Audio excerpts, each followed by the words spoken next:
برادران اسلام، السلام علیکم ورحمۃ اللہ تعالی وبرکاتہ۔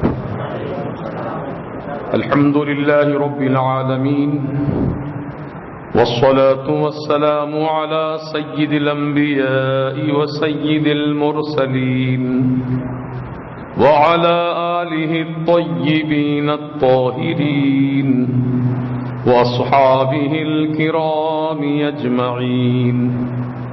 اما بعد فاعوذ باللہ من الشیطان الرجیم۔ بسم اللہ الرحمن الرحیم۔ حامیم والکتاب المبین انا انزلناہ فی لیلۃ مبارکہ في ليلة مباركة إنا كنا منذرين فيها يفرق كل أمر حكيم۔ صدق الله العظيم وبلغنا رسوله النبي المتين الأمين الكريم۔ عزیزان ملت اسلامیہ، بزرگوں، نوجوان دوستوں اور عزیز بچوں، حضور پر نور شافع یم النشور رحمت للعالمین شفیع المذنبین سرکار ابد قرار سید ابرار و اخیار احمد مختار محمد الرسول اللہ صلی اللہ تبارک و تعالی علیہ وآلہ وسلم کی بارگاہ کرم میں ہدیہ درود و سلام پیش کریں۔ اللہم صلی علی سیدنا و شفیعنا و نبینا ومولانا محمد كما تحب وترضى بأن تصلي عليه صلاة وسلام عليك يا رسول الله صلی اللہ تعالی علیہ وسلم۔ اللہ تبارک و تعالی اپنے تمام بندوں پر بڑا مہربان ہے۔ اس کی مہربانیاں عظیم الشان ہیں، اور وہ اپنے بندوں کی محبت کو اللہ تعالی قبول فرما کر انہیں اپنی رحمتوں سے، برکتوں سے نوازتا ہے۔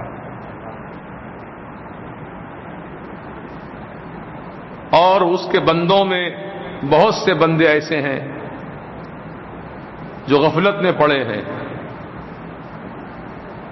گناہ میں ملوث ہیں، نافرمانی کے کام کرتے ہیں، شریعت مطہرہ کے خلاف عمل کرتے ہیں۔ تو ایسے تمام گناہگار بندوں کی مغفرت کے لیے بھی اللہ تعالیٰ نے کچھ سامان تیار کر رکھے ہیں کہ بندہ ان مواقع پر اللہ کی طرف رجوع ہو جائے اور اپنے گناہوں پر ندامت کے آنسو بہائے، پھر اللہ تعالیٰ سے معافی طلب کرے، تو یقیناً اللہ سبحانہ و تعالیٰ اپنے بندوں کی خطاؤں کو معاف فرماتا ہے۔ چنانچہ جن موقعوں پر اللہ تعالیٰ اپنے بندوں کی بخشش فرماتا ہے،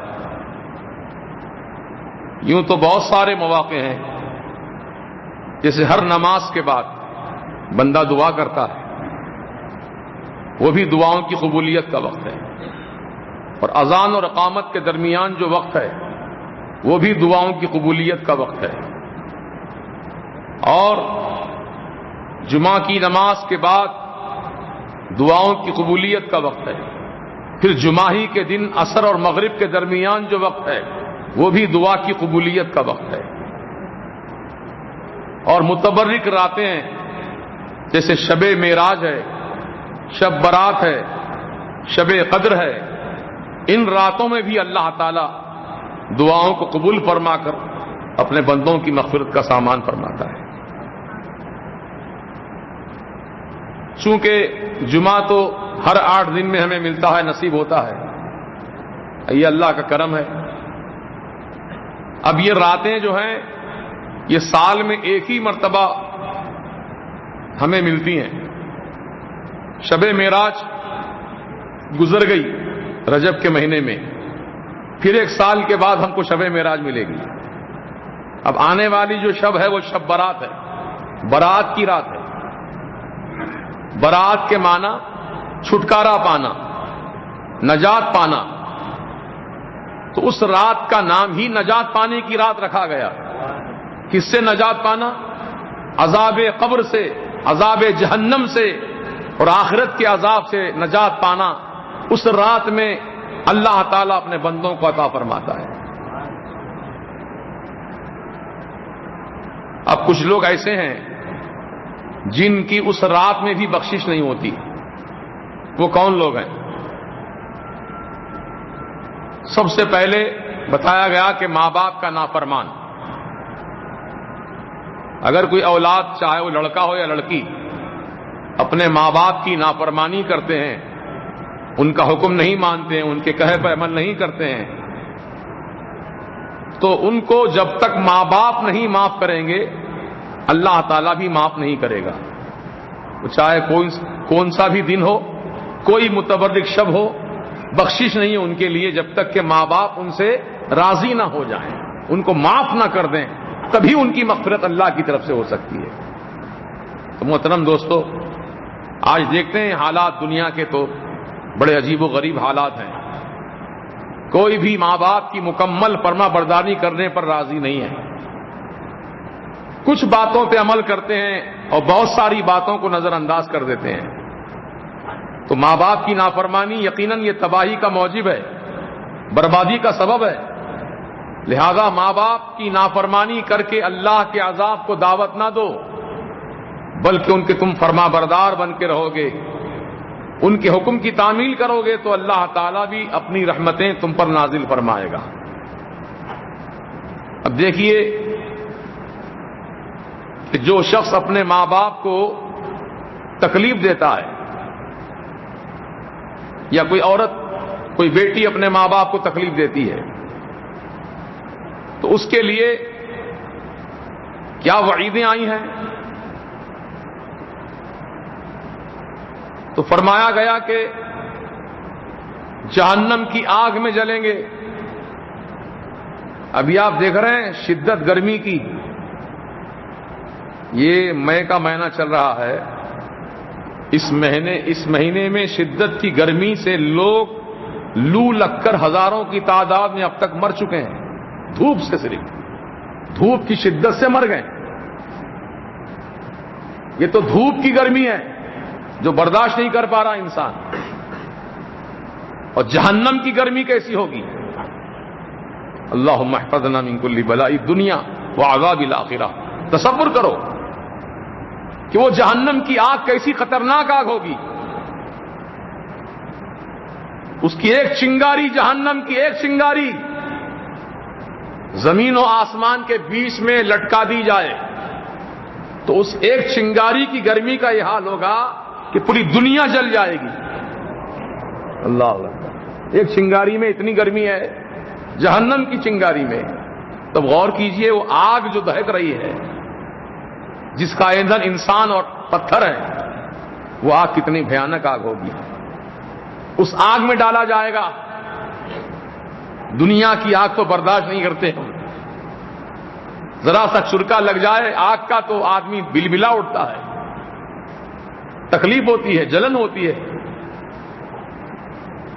تو وہ جہنم کی آگ کتنی خطرناک ہوگی.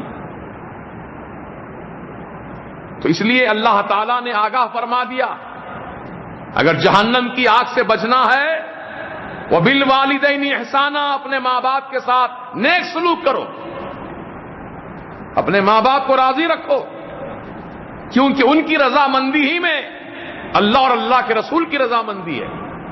اگر وہ ناراض ہیں تو اللہ اور اللہ کے رسول بھی ناراض ہیں. نوجوان بچوں کو بالخصوص سوچنا چاہیے، اس بات پر غور کرنا چاہیے، کیونکہ جب تک ہم چھوٹے تھے اس وقت تک تو ہم ماں باپ سے ڈرتے تھے، ماں باپ کی حکم کی تعمیل کرتے تھے. لیکن اب بڑے ہو گئے ہیں، اب خود ایک ذمہ دار انسان کہلا رہے ہیں. لیکن اس عمر میں بھی اگر ماں باپ تمہیں کسی نیک بات کا حکم دیتے ہیں تو سلامتی، عافیت اور نجات اور کامیابی اسی میں ہے کہ اس عمر میں بھی ان کی فرما برداری کرو. یہ نہیں کہ میں خود اب ذمہ دار ہو گیا, میں خود بال بچے والا ہو گیا, اب میں اپنے ماں باپ کو کیوں پوچھوں. نہیں, ماں باپ ہیں. دنیا میں ہر شے دوبارہ مل سکتی ہے انسان کو, دنیا میں ہر چیز انسان کو دوبارہ مل سکتی ہے, لیکن ماں باپ دوبارہ نہیں ملتے. ایک مرتبہ اگر وہ چلے جائیں دنیا سے تو دوسرا کوئی ماں نہیں ملے گی, دوسرا کوئی باپ نہیں ملے گا. بیوی دوسری مل جائے گی, شوہر دوسرا مل جائے گا, بھائی دوسرا مل جائے گا, رشتے دار دوسرے مل جائیں گے, لیکن ماں اور باپ نہیں مل سکتے. اس لیے ماں اور باپ اگر زندہ ہیں, سلامت ہیں, تو غنیمت جانو اور ان کی فرما برداری رضامندی سے اللہ اور اس کے رسول کو راضی رکھو. اب یہ جو آنے والی رات ہے, شب برات, اللہ تعالیٰ بڑے بڑے گناہگاروں کو معاف فرمائے گا, لیکن ماں باپ کے نافرمانوں کو معاف نہیں کرے گا. لیکن ایک بات یہ بھی بتا دی گئی کہ ماں باپ کی نافرمانی کرنے والی اگر اولاد یہ چاہتی ہے کہ آج کی رات میری بھی بخشش ہو جائے, شب برات میں میری بھی نجات ہو جائے, تو اس کو چاہیے کہ پہلے ماں باپ کے پاس جائے اور ماں باپ سے معافی طلب کرے. ماں باپ سے کہے کہ اے ماں, اے ابا, جو کچھ تکلیف میں نے پہنچائی تھی آپ کو, چاہے وہ زبان کے ذریعے ہو یا ہاتھوں کے ذریعے ہو یا کسی اور کام سے, تو جو تکلیفیں میں نے پہنچائی آپ کو, ان تمام تکلیفوں کی میں معافی چاہتا ہوں. اگر عورت ہے تو کہے میں معافی چاہتی ہوں. اگر ماں باپ ان کو کہیں کہ جاؤ ہم نے تم کو معاف کر دیا, تو قسم خدا کی اسی رات میں اللہ تعالیٰ بھی ان کی بخشش فرما دے گا. اب دوسرے نمبر پر ہے شرابی, جو ہمیشہ شراب کے نشے میں رہتا ہے, شراب پینے والا عادی, پڑ چکی عادت, شرابی ہمیشہ کا شرابی, اس کی بھی اس رات میں بخشش نہیں ہوگی. شراب پینے والوں کی بخشش نہیں ہوگی. اگر وہ چاہتے ہیں کہ ہماری آج کی رات مغفرت ہو جائے, ہماری بھی بخشش ہو جائے, تو انہیں سچے دل سے اس رات میں توبہ کرنی چاہیے کہ اللہ, اب تک میں نے تیری نافرمانی کی, شراب پیا, حرام چیز کو استعمال کیا, لیکن آج کی تاریخ سے مولا میں وعدہ کرتا ہوں تجھ سے, پکا وعدہ, کہ اب شراب کو میں کبھی ہاتھ نہیں لگاؤں گا. پینا تو دور کی بات ہے, ہاتھ نہیں لگاؤں گا. اگر اس سچے دل سے وعدہ کر لیتا ہے اور توبہ کر لیتا ہے, تو اللہ تعالیٰ اس کی بھی اس رات میں مغفرت فرما سکتا ہے. نجومی جو ستاروں کا کھیل کھیلتے ہیں, انہیں مطلب ستاروں کو دیکھ کر جو علم نجوم کی باتیں کرتے ہیں, غیب کی باتیں, ایسا ہو جائے گا ویسا ہو جائے گا, اور جادو ٹونا جنتر منتر پڑھتے ہیں, کفریات شرکیات بکتے ہیں, تو ایسے جادو ٹونا کرنے والے نجومیوں کی بھی اس رات میں بخشش نہیں ہوگی. آج کلمہ پڑھنے والوں میں بھی بہت بڑی تعداد ایسی پائی جاتی ہے کہ جو چھو منتر کرتے ہیں, انہیں جادو ٹونا کرتے ہیں, اور ایسے شرکیہ منتر پڑھتے ہیں کہ جس کے پڑھنے سے آدمی کا ایمان ہی ختم ہو جاتا ہے. شیطان سے مدد مانگی جاتی ہے, حامان فرعون شداد سے مدد مانگی جاتی ہے. ایسے جادوگر لوگ ان سے مدد مانگتے ہیں, شیطان سے مدد مانگتے ہیں. تو شیطان سے مدد مانگنے والا مسلمان ہوگا؟ بولو جی, سارا مجمع بولے, ہرگز نہیں. اب وہ چاہے شیطان اصلی شیطان ہو یا شیطان کے چیلے چپاٹے ہوں. نمرود شیطان کا چیلا ہے, شداد شیطان کا چیلا ہے, فرعون شیطان کا چیلا ہے, ابو جہل ابو لہب شیطان کے چیلے ہیں. ایسے اگر کافروں سے کوئی مدد مانگ کر جادو ٹونا کرتا ہے تو یقیناً وہ کھلا مشرک ہو گیا. اور بہت سے لوگ اس کام میں ملوث ہیں اور اپنی دنیا کو سجانے کے لیے آخرت کو تباہ کر رہے ہیں. دنیا تو مل جائے گی, نوٹ تو مل جائیں گے, لیکن آخرت تباہ و برباد ہو جائے گی, ان کی بخشش نہیں ہوگی. اگر وہ چاہتے ہیں کہ ہماری شب برات میں بخشش ہو جائے تو ان کو بھی چاہیے کہ وہ شرکیات کفریات جو اب تک بکے تھے اس کی بنیاد پر پھر دوبارہ کلمہ پڑھ کر مسلمان بنے. اگر وہ نکاح کیے ہوئے ہیں, شادی میں ان کی منکوحہ ان کی موجود ہے, ان کی بیوی نکاح میں موجود ہے, تو پھر سے دوبارہ نکاح پڑھائیں. اگر کسی پیر سے بیعت کیے ہیں تو پیر سے بھی دوبارہ بیعت کر کے تجدید کریں. اس کو کہتے ہیں تجدید ایمان، تجدید نکاح اور تجدید بیعت. یہ کرنا ضروری ہے. آدمی اگر ایک مرتبہ کفریات بک دیا تو نکاح ٹوٹ گیا، بیعت ٹوٹ گئی، ایمان سے نکل گیا. اب دوبارہ پھر ایمان میں آنا ہے تو پھر توبہ کر کے کلمہ پڑھنا ہے، پھر نکاح کرنا ہے، پھر بیعت کرنا ہے. اگر ویسے ہی مر گیا، نہ ایمان لایا، نہ نکاح میں بیوی کو رکھا، نہ ہی اپنے پیر سے پھر دوبارہ مریدی حاصل کی، تو ایسا شخص ڈائریکٹ جہنم میں جانے والا ہے. تو لہذا مسلمانوں، اب وہ تو یہ کام کرنے والے تو غیر مسلم ہو گئے، وہ نکل گئے دین سے.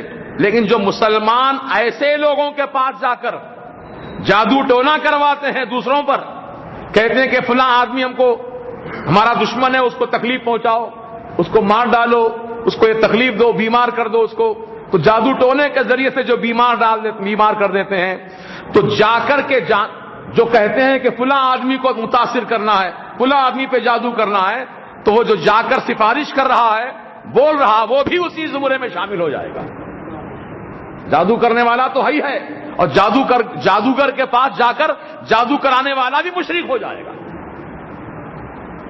کیونکہ وہ ساتھ دے رہا اس کا، اس سے راضی ہے، وہ اس کے کفریات سے راضی ہے، اس کے جادو سے راضی ہے، اس کے منتر سے راضی ہے. تو یہ بھی کافر ہو گیا، وہ مسلمان کب باقی رہا.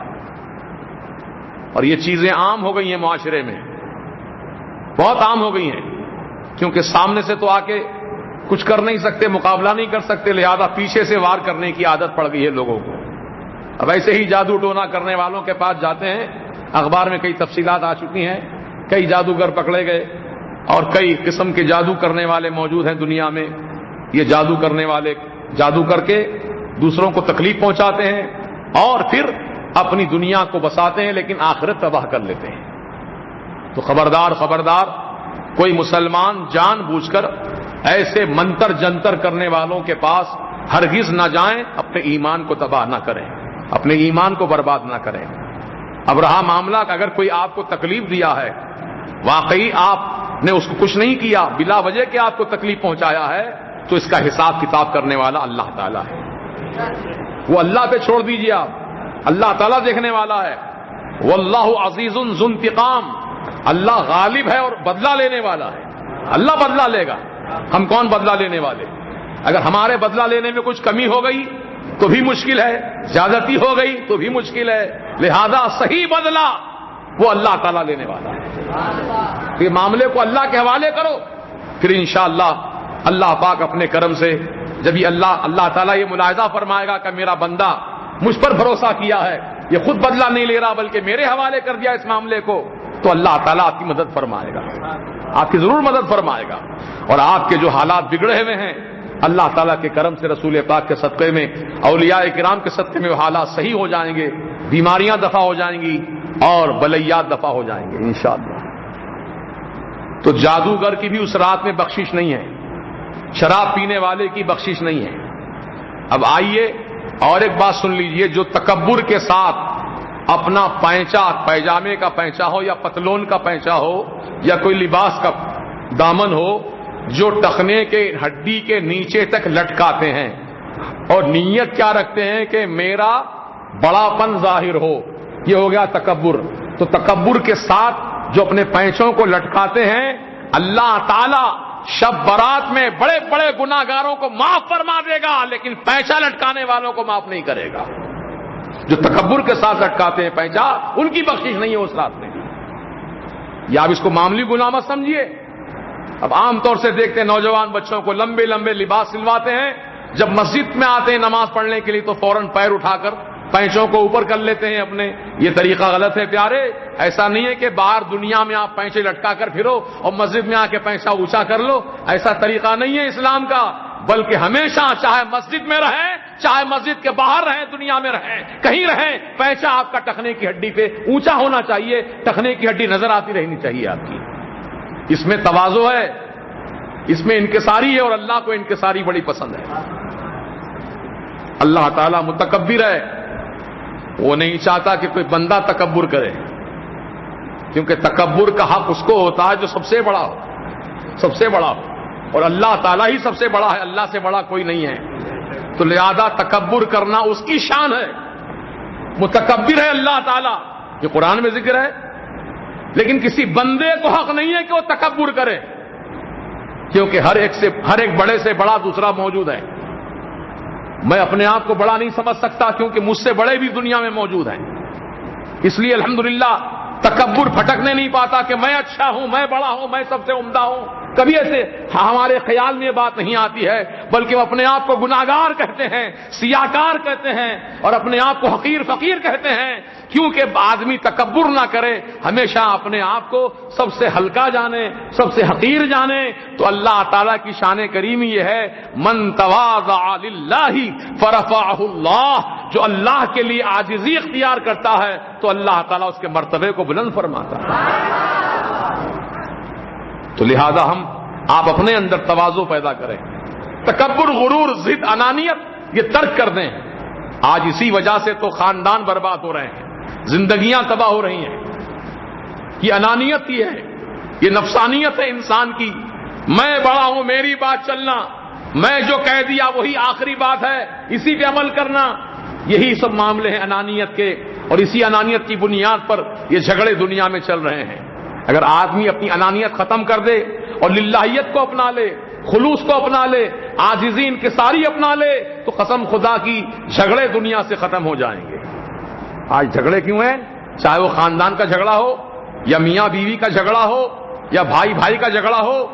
یہ سب جھگڑے جتنے بھی ہیں، سارے جھگڑوں کی بنیاد ہے نفسانیت، انانیت، کہ میں بڑا ہوں، میں بڑا ہوں. یہی انسان کا تکبر، غرور جو ہے اس کو خاک میں ملا دیتا ہے. اس لیے سرکار نے پہلے ہی ارشاد فرمایا، من تکبر فوضعہ اللہ، جو تکبر کرتے ہیں، غرور کرتے ہیں، اپنے آپ کو بڑا جانتے ہیں سو دوسروں سے، گویا یہ تکبر کرنے والوں کو اللہ تعالی خاک میں ملا دیتا ہے. من تکبر فوضعہ اللہ، اس کو اللہ خاک میں ملا دیتا ہے. وہ خاک آلود ہو جاتے ہیں، نہ ان کی عزت دنیا میں رہتی ہے نہ آخرت میں. لہذا مسلمانوں، عاجزی اختیار کرو، انکساری اختیار کرو، تواضع اختیار کرو، اور اپنے آپ کو دوسروں سے بڑا مت سمجھو. یہ سمجھو کہ آپ بڑے ہیں، میں تو چھوٹا ہوں، میں بہت ہلکا پھلکا انسان ہوں، آپ بہت وزنی انسان ہیں. اگر آپ اس طرح اپنے آپ میں تصور کریں گے، اور حقیقت میں دکھاوے کے طور پہ نہیں، حقیقت میں اپنے آپ کو ہم ہلکا جانیں، حقیر جانیں، فقیر جانیں، اور سامنے والے کو عزت دیں، تو انشاءاللہ اس سے جھگڑے ختم ہو جائیں گے. تو آج دنیا میں جو بدامنی ہے، ہر جگہ خون خرابہ ہو رہا ہے. دیکھیے مسلمانوں کا خون بہ رہا ہے. عراق جائیے وہی حال ہے، شام جائیے تو وہی حال ہے، یمن جائیے تو وہی حال ہے، فلسطین جائیے تو وہی حال ہے، لیبیا میں وہی حال ہے. کہاں کہاں فسادات ہو رہے ہیں، کہاں کہاں مسلمانوں کا خون بہ رہا ہے. ماں کی گودوں سے بچے چھینے جا رہے ہیں، قتل کیے جا رہے ہیں. کیسے کیسے ظلم و زیادتی اس دنیا میں ہو رہی ہے.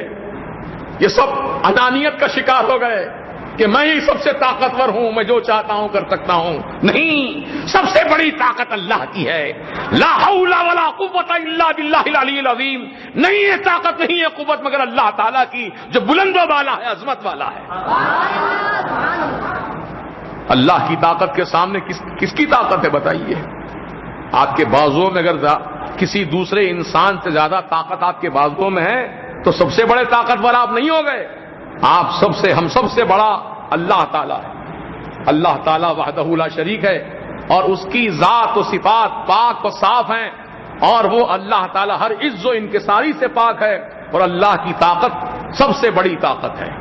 تو ڈرنا چاہیے اللہ کی طاقت سے بندہ کہ میری طاقت اللہ کے سامنے ہیچ ہے، ذرے سے بھی کمتر ہے. لیکن اللہ کی طاقت بہت اعلیٰ ہے، بہت قدرت والا ہے اللہ. اس سے ڈرو، اس کا خوف دل میں رکھو، انشاءاللہ یہ سارے مسئلے حل ہوتے جائیں گے. تو اس رات میں اللہ تعالیٰ تکبر سے جو لباس لٹکاتے ہیں پیسے اپنے تخنے کی ہڈی سے نیچے، ان کی بھی اس رات میں بخشش نہیں ہوگی. اور ان کے سوا جو اور گناہگار ہیں ان کی بخشش کے لیے اللہ تعالیٰ نے دروازے کھول دیے ہیں. اب جو بندہ بھی شب برات میں اللہ تعالیٰ کی بندگی اس کی یاد میں مصروف ہو جائے اور نمازیں پڑھے، تہجد پڑھے، قرآن کی تلاوت کرے، سورہ یاسین کی تلاوت کرے، مغرب کی نماز کے بعد غسل کرے، یہ سارے اعمال اس رات میں کرنے کے ہیں. اور بالخصوص نماز مغرب سے پہلے کا جو وقت ہے شب برات میں، منگل کو شب برات آ رہی ہے، منگل کے دن، تو نماز مغرب سے 20 منٹ پہلے سورج ڈھلنا شروع ہو جاتا ہے. اس وقت میں 100 مرتبہ درود و سلام پڑھیے اور 40 مرتبہ لا حول ولا قوت الا باللہ العلی العظیم پڑھیے. اس عمل سے اللہ تعالی 80 سال کے گناہ معاف فرما دے گا. 80 سال کے گناہ بخشے جائیں گے. تو اب آپ کہہ سکتے ہیں کہ جناب میری عمر ہی 80 سال کی نہیں ہے، میں تو ابھی 30 سال کا ہوں، میں تو ابھی 25 سال کا ہوں، میں ابھی 18 سال کا ہوں، میں 10-12 سال کا ہوں، میں 15 سال کا ہوں، میں 14 سال کا ہوں. جب میری عمر ہی 80 سال نہیں ہے تو 80 سال کے گناہ کہاں ہوئے میرے؟ جب میرے اتنے گناہ نہیں ہیں تو ابھی بخشش کی صورت کیا ہے؟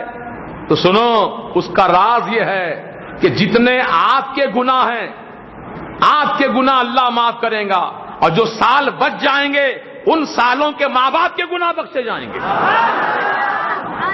اگر ہماری عمر 40 سال ہے اور اللہ تعالیٰ یہ عمل کرنے والے کو 80 سال کے گناہ معاف کرتا ہے، تو 40 سال کے گناہ تو آپ کے معاف ہو گئے اور 40 سال کے گناہ آپ کے ماں باپ کے معاف کر دیے گئے. کتنا پیارا عمل ہے. اور کب کرنا ہے؟ شب برات جب آنے والی ہے، ابھی رات شروع ہونے سے پہلے، مغرب کی اذان ہونے سے 15-20 منٹ پہلے بیٹھ جائیے مسجد میں آ کر کے، 100 مرتبہ درود پڑھ لیجئے اور 40 مرتبہ لا حول ولا قوت الا باللہ العلی العظیم پڑھ لیجئے. انشاءاللہ اس کی بڑی برکتیں ہیں. اب نماز مغرب پڑھ کر کے گھر جائیے اور گرم پانی کیجئے، اس میں 7 عدد بیر کے پتے ڈال کر پانی کو گرم کر کے اس پانی سے غسل کیجئے. انشاءاللہ سال بھر تک آپ جادو ٹونے سے محفوظ رہیں گے. جادو ٹونا نہیں ہوگا آپ کے اوپر. کوئی جادو کرنے والا کیسا ہی جادو کرے، اس کا اثر نہیں ہوگا آپ کے اوپر. الحمدللہ یہ فقیر کئی سالوں سے آزما رہا ہے. ہاں، اب یہ مت سمجھنا کہ میرے کوئی دشمن نہیں ہے، بہت سارے دشمن ہیں، بہت سارے مخالفین ہیں، لیکن الحمدللہ فقیر اپنی جگہ ہے. یہ اللہ رسول کا کرم ہے، یہ اللہ تعالیٰ کا فضل و کرم ہے، اس کے پیارے محبوب کی رحمت کا صدقہ ہے، اور میرے غوث و خواجہ رضا کی عنایتیں ہیں. تو ہمارا کام ہے عمل کرنا. عمل کرو، اس کا ثواب دینا، اس کی فضیلت سے نوازنا، اس کی برکتوں سے مالا مال کرنا، یہ اللہ تعالیٰ کا کام ہے. بندہ اپنا کام کرے، اللہ اپنا کام کرے گا. آپ کچھ نہیں کر کے اللہ سے کہیں گے تو کیسے کام ہوگا، ہے نا؟ دیکھو، بچہ جب روتا ہے تو ہی ماں دودھ پلاتی ہے. بچہ رونا نا تو ماں دودھ پلاتی ہے. اگر بچہ نہ روئے تو ماں دودھ بھی نہیں پلاتی ہے. کہتا بچے کا پیٹ بھرا ہے، کہتی ہے ماں کہ بچے کا پیٹ بھرا ہے، کھیل رہا آرام سے ہے، کیوں دودھ پلاؤں اس کو میں؟ اللہ ہوا. تو بندہ بھی اللہ کے سامنے گڑ گڑائے، گناہوں سے معافی طلب کرے، آنکھ سے آنسو بہائے، تو یقین جانو اللہ تعالیٰ یہ دیکھیں گا میرا بندہ مجھ سے گناہوں کی مغفرت طلب کر رہا ہے، تو اللہ تعالیٰ اس کو معاف فرما دے گا. طلب کرنا ہمارا کام ہے، دینا اس کا کام ہے نا؟ تو اس لیے وہ رات آنے والی ہے، اس رات کا اہتمام کیجئے اور اس رات میں اپنے مرحومین کے نام سے ثواب پہنچائیے.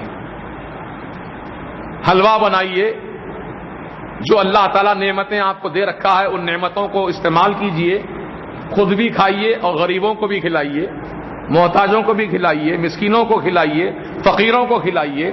اس کا ثواب اپنے مرحومین کو ثواب پہنچائیے، تو انشاءاللہ اس کی ثواب کی برکتیں وہ پائیں گے. عام طور سے شب برات میں اکثر مسلمان گھروں میں حلوہ بنایا جاتا ہے.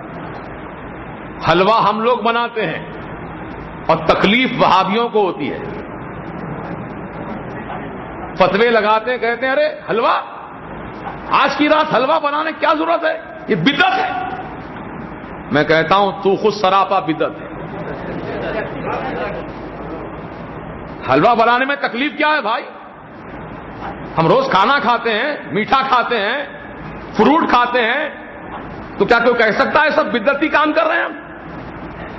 اب حلوہ کیوں بناتے ہیں سن لو اس کی وجہ. بی بی عائشہ صدیقہ رضی اللہ تعالیٰ عنہ نے ارشاد فرمایا یحب الحلوہ والعسل، سرکار مدینہ علیہ السلام کو شہد اور حلوہ پسند تھا، اس لیے ہم حلوہ تیار کرتے ہیں۔ حلوہ بناؤ، خود کھاؤ، اوروں کو کھلاؤ، کیا تکلیف ہے اس کے اندر؟ کیا برائی ہے اس کے اندر؟ معاذ اللہ کوئی غلط کام تو نہیں کر رہے؟ کیونکہ آپ حلوہ بنا کر خود کھا رہے ہیں، اوروں کو کھلا رہے ہیں، تو کیا بری بات ہے یہ؟ آپ بریانی پکا کر خود کھا رہے ہیں، اوروں کو کھلا رہے ہیں، کیا بری بات ہے یہ؟ آپ روٹی تقسیم کر رہے ہیں، خود کھا رہے ہیں، اوروں کو تقسیم کر رہے ہیں، کیا بری بات ہے یہ؟ سنو، سرکار پیران پیر فرماتے ہیں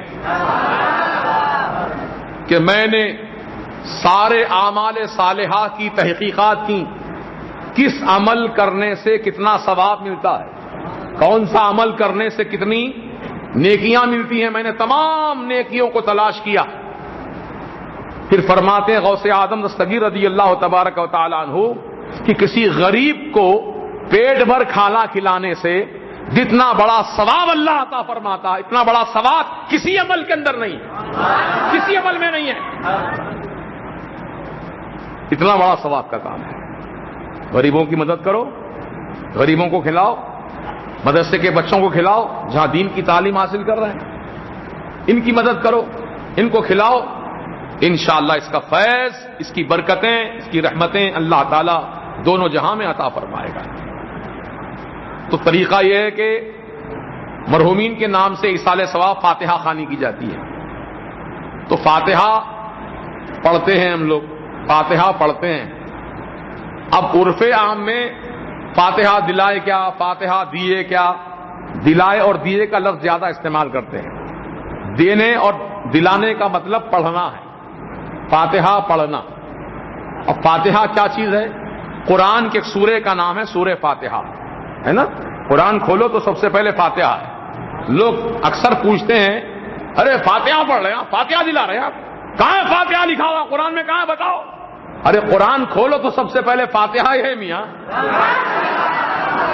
قرآن میں سب سے پہلے فاتحہ ہی تو ہے، اور کیا ہے؟ پہلا ورق پلٹو فاتحہ، پھر پوچھ رہے کہاں ہے؟ اس سے بڑی حماقت اور جہالت اور کیا ہو سکتی ہے؟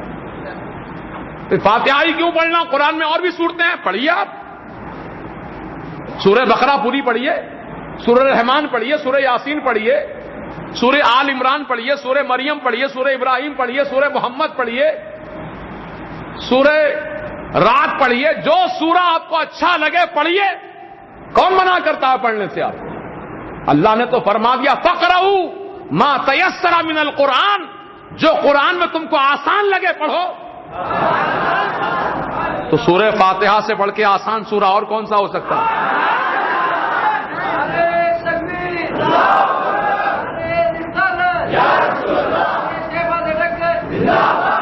بچے کو یاد ہے سورہ فاتحہ، چھوٹے بچے کو بھی فاتحہ یاد ہے، بڑوں کو بھی سورہ فاتحہ یاد ہے۔ تو فاتحہ اس لیے ہم پڑھتے ہیں کیونکہ اس کا ثواب بھی بہت زیادہ ہے۔ اللہ کے پیارے حبیب غیب جاننے والے سرکار نے ارشاد فرمایا کہ جو سورہ فاتحہ ایک مسلمان پڑھتا ہے اللہ تعالیٰ اس کو 7 مرتبہ قرآن شریف پڑھنے کا ثواب عطا فرماتا ہے۔ 7 قرآن مکمل پڑھنے پہ جتنا ثواب ملتا ہے، 1 مرتبہ سورہ فاتحہ پڑھنے سے اتنا ثواب ملتا ہے۔ یہ فائدے کا کام ہے کہ نقصان کا کام ہے؟ بولیے، کریں گے انشاءاللہ؟ دن میں 10 ٹائم کریے، 15 ٹائم کریے، 20 ٹائم فاتحہ پڑھیے، آپ کون منع کر سکتا ہے؟ روز پہنچائیے ثواب اپنے مرحومین کو۔ لیکن خاص موقع ہیں، اب ان خاص موقعوں پر خاص اہتمام کے ساتھ ثواب پہنچائیے، کیونکہ شاہ عبدالحق محدث دہلوی علیہ رحمت و رضوان نے فرمایا کہ متبرک راتوں میں، یعنی شب معراج، شب برات، شب قدر میں، اور ہر جمعے کی رات میں، دوشنبہ کی شب میں، عیدین کی راتوں میں آپ کے ہمارے مرحومین کی روحیں اپنے اپنے گھر کے دروازے تک آتی ہیں، جہاں ان کا انتقال ہوا تھا وہاں تک آتی ہیں، اور دیکھتی ہیں کہ گھر والے ان کے نام سے خیرات کر رہے ہیں کہ نہیں، ثواب پہنچا رہے ہیں کہ نہیں پہنچا رہے ہیں۔ اگر ان کے گھر والے ان کے نام سے ایصال ثواب کر رہے ہیں تو روحیں خوشی خوشی لوٹ جاتی ہیں، اور یہ دعا دیتی بھی جاتی ہیں کہ اللہ پاک ان گھر والوں نے ہمیں ثواب پہنچایا، تو بھی ان کو اپنی رحمتوں سے مالا مال فرما۔ تو مرحومین کی دعائیں لینا ہے اور ان کو خوش رکھنا ہے، تو آپ ثواب پہنچائیے، ضرور پہنچائیے. اللہ جو نعمت دیا ہے آپ سامنے رکھ کر کے فاتحہ خوانی کیجیے. اب اس پر بھی اعتراض ہے کہ لوگوں کا سامنے رکھ کے نہیں پڑھنا چاہیے. کہ کہاں رکھ کے پڑھنا, پیچھے رکھنا, کیا پوچھو آپ ان سے. کھانے پینے کی چیز کہاں رکھی جاتی ہے؟ سامنے ہی رکھی جاتی ہے. تو یہ سامنے رکھنے سے کیا شرک ہو جائے گا؟ بڑی غضب کی بات ہو جائے گی یار. کھانے پینے کی چیز سامنے ہی تو رکھتے ہیں بھائی, اور کہاں رکھتے ہیں؟ بازو بھی نہیں رکھتے ہیں, پیچھے بھی نہیں رکھتے ہیں, سامنے رکھتے ہیں. اور جو چیز کھانے کی ہے سامنے رکھنا ہی تو ہے. پھر آپ ثواب پہنچائیے اور کہیے اللہ یہ کھانا جو بنایا ہے ہم نے, اشارہ کریے یہ کھانا جو تبرک ہے اس کا بھی ثواب اس کو عطا فرمائیے, یہ تبرکات کا ثواب بھی عطا فرمائیے. تو اللہ تعالیٰ عطا فرماتا ہے. یہ سامنے رکھنے پر تکلیف کیوں ہے ان کو؟ کیا یہ سرکار کی سنت نہیں ہے؟ میرے سرکار نے خود سامنے رکھ کر کے ایصال ثواب کیا اپنے شہزادے سیدنا ابراہیم رضی اللہ تعالیٰ عنہ کے لیے. حضرت ابراہیم رضی اللہ تعالیٰ عنہ کا جب وصال ہو گیا حضور کے شہزادے کا, تو ایک صحابی رسول نے حضور کی بارگاہ میں اونٹنی کا دودھ اور ملیدہ اور سوکھے کھجور لا کر رکھے. یا رسول اللہ علیہ السلام آج آپ کے شہزادے کا انتقال ہو کر 3 دن ہو رہے ہیں, آپ ان کے لیے یہ صدقہ فرما دیں. تو حضور پاک نے ایصال ثواب کیا اور فرمایا لو یہ بچوں کو تقسیم کر دو. کہاں رکھا حضور نے تبرکات؟ پیچھے رکھے, دائیں بائیں رکھے, کہاں رکھے؟ سامنے رکھے, ہے نا. تو معلوم ہوا سامنے رکھ کر کے ثواب پہنچانا یہ کوئی بدعت, ناجائز, حرام, شرک و بدعت نہیں ہے, بلکہ سرکار مدینہ علیہ السلام کی سنت عظیمہ ہے. بتلاؤں تمہیں کیسے کیا کیا نظر آتا ہے جس کی نظر جیسی ویسا نظر آتا ہے. لہذا ہم آپ شب برات کی برکتوں سے خوب مالا مال ہوں, خود بھی ہوں, اور جو انتقال کر گئے ہیں ان کی بھی روحوں کو ثواب پہنچا دیں. قبروں کی زیارت کریں. جب آدھی رات گزر جائے 2 بجے کے بعد یا 1 بجے کے بعد آپ قبرستان جائیے, اپنے مرحومین کی قبر کی زیارت کیجیے, ان کے لیے مغفرت کی دعا کیجیے. ہو سکے تو کل پھول ان کی مزار پہ رکھ دیجیے, کیونکہ پھول جب تک تر و تازہ رہیں گے وہ پھول اللہ کی تسبیح بیان کریں گے, اور تسبیح کی برکت سے اللہ قبر والے کو فائدہ پہنچائے گا. یہ مقصد ہے پھول رکھنے کا. پھول رکھنے کا مقصد کیا ہے کہ پھول جب تک ہرے بھرے رہیں گے, تر و تازہ رہیں گے, اللہ پاک کی تسبیح پڑھیں گے, سبحان اللہ سبحان اللہ سبحان اللہ. پھر یہ تسبیح جو پڑھیں گے وہ پھولوں کی تسبیح پڑھنے سے اللہ تعالیٰ وہاں پر رحمتیں نازل فرماتا ہے. تو میت کو فائدہ ہوتا ہے اس سے. اس لیے ثواب پہنچانے کے لیے جب جائیں تو میت کی قبر پر پھول بھی رکھ دیں تاکہ اس کا فائدہ میت کو پہنچے انشاءاللہ. اور بھی بہت ساری باتیں ہیں, یہ وقتاً فوقتاً آپ کے سامنے رکھی جائیں گی. اب ایک اعلان سن لیجئے کہ جیسے شب معراج میں یہاں پر جلسہ ہوا تھا, مرکزی جلسہ شب برات کا, شب معراج کے عنوان پر معراج مصطفیٰ کانفرنس. اب شب برات میں بھی انشاءاللہ ویسا ہی بڑے پیمانے پر جلسہ یہاں پر کیا جا رہا ہے مرکز اہل سنت وادی رضا میں. نماز عشاء انشاءاللہ 9:30 بجے ہوگی, کیونکہ آپ لوگ گھروں میں مغرب کی نماز کے بعد غسل کر لیجئے, فاتحہ خوانی کر لیجئے, کھانے سے فارغ ہو جائیے, اور ہو سکے تو سورہ یاسین 3 مرتبہ گھر میں بھی پڑھ لیجئے تاکہ بال بچے سن لیں, آپ کے آزو بازو بیٹھ جائیں, وہ آپ بلند آواز سے پڑھیے, وہ سن لیں گے انشاءاللہ. اس کی بڑی برکتیں ہیں. 3 مرتبہ سورہ یاسین پڑھ کر جو 3 دعائیں کی جاتی مخصوص, اس کا فائدہ اللہ عطا فرماتا ہے. پہلی مرتبہ درازی عمر کی دعا ہوتی ہے, دوسری مرتبہ میں کشادگی رزق کے لیے یعنی رزق میں فراخی کی دعا ہوتی ہے, اور تیسری مرتبہ میں حادثات سے, مصیبتوں سے, پریشانیوں سے بچنے کی دعا ہوتی ہے. یہ 3 دعائیں 3 مرتبہ یاسین پڑھ کر ادا کی جاتی ہیں, اور بہتر یہ ہے کہ یاسین پڑھنے سے پہلے 2 رکعت نفل نماز پڑھ لیں. 2 رکعت نفل نماز پڑھیں, پھر یاسین پڑھیں, پھر دعا کریں, پھر 2 رکعت نفل نماز پڑھیں, پھر سورہ یاسین پڑھیں, پھر دعا کریں, پھر 2 رکعت نفل نماز پڑھیں, سورہ یاسین پڑھیں, پھر دعا کریں.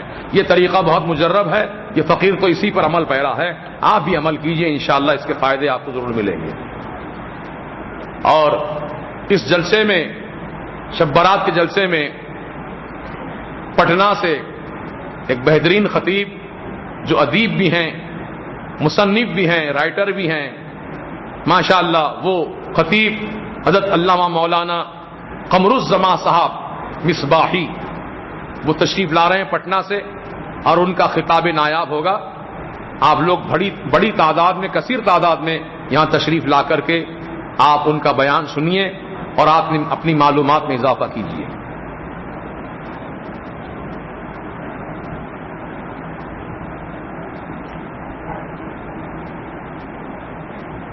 ایک سوال آیا ہے کہ ایک صاحب کی بیوی کا انتقال ہو گیا 11ویں کی 12 تاریخ کو۔ اب سوال یہ ہے کہ 3 ماہ کی فاتحہ نہیں دیا، کیا 6 ماہ کی فاتحہ دے سکتے ہیں یا نہیں؟ بالکل دے سکتے ہیں۔ 6 ماہ کی فاتحہ دیجئے، 6 ماہی فاتحہ دیجئے، سالانہ فاتحہ دیجئے، اور ہو سکے اللہ توفیق دے تو روز فاتحہ کا اہتمام کیجئے۔ کوئی اس کے اندر مذائقہ، کوئی پابندی نہیں ہے ثواب پہنچانے کے لیے۔ دن میں پہنچائیے، رات میں پہنچائیے، جب چاہے پہنچا سکتے ہیں۔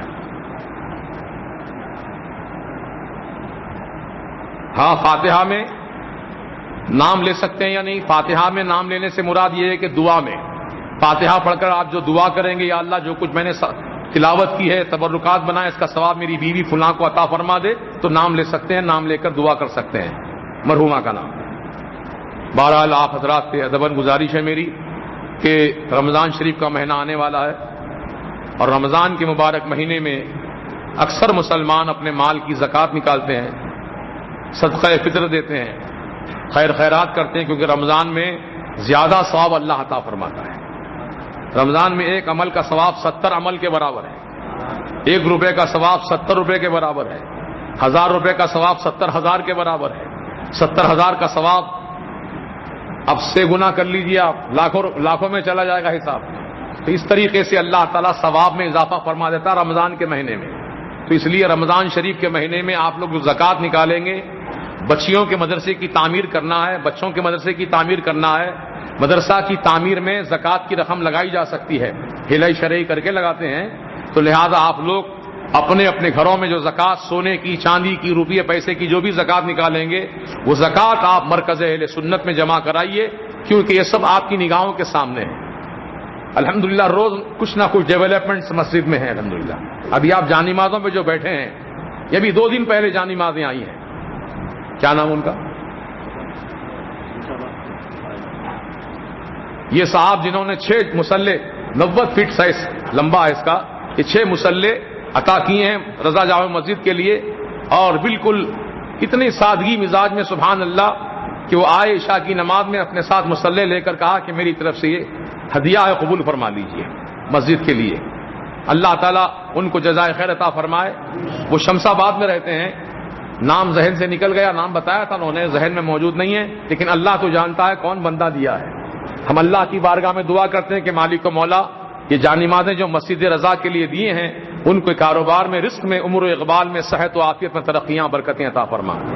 اور 4 مصلے ایسے ہی سیم انشاءاللہ ہمارے عمران طاہر صاحب بھی دینے کا وعدہ کیے، کیونکہ مصلے جس دکان سے لیے ہیں وہ دکان میں اسٹاک ختم ہو گیا ہے۔ انہوں نے وعدہ کیا ہے کہ 2-4 دن میں انشاءاللہ یہ مال آنے والا ہے، جب بھی آ جائے گا وہ سپلائی کر دیں گے۔ تو 4 مصلے یعنی میرے پورے 90 فٹ کے مصلے جو مسجد کے سائز کا مصلہ ہے، یہ 4 عمران طاہر صاحب کی طرف سے دیے جانے والے ہیں۔ اللہ پاک ان کو اور ان کے تمام اہل و عیال کو، ان کی والدہ کو، ان کے بہنوں کو، ان کے تمام بچوں کو، بچیوں کو، ان کے تمام بھانجوں کو، بھتیجوں کو، جو بھی ان کے اہل خانہ ہیں، اللہ تعالیٰ ان سب کو صحت و عافیت، تندرستی کے ساتھ دونوں جہاں کی برکتیں، رحمتیں عطا فرمائے۔ اور ہو گیا سب ٹھیک ہے۔ تو آپ لوگ یاد رکھیے، زکوٰۃ کی رقم رمضان کے مہینے میں جب بھی نکالنا ہے، آپ دارالعلوم فیض رضا جو بچیوں کے مدرسے کے لیے آپ کو دینا ہے انشاءاللہ، ہے نا انشاءاللہ۔ برادران اسلام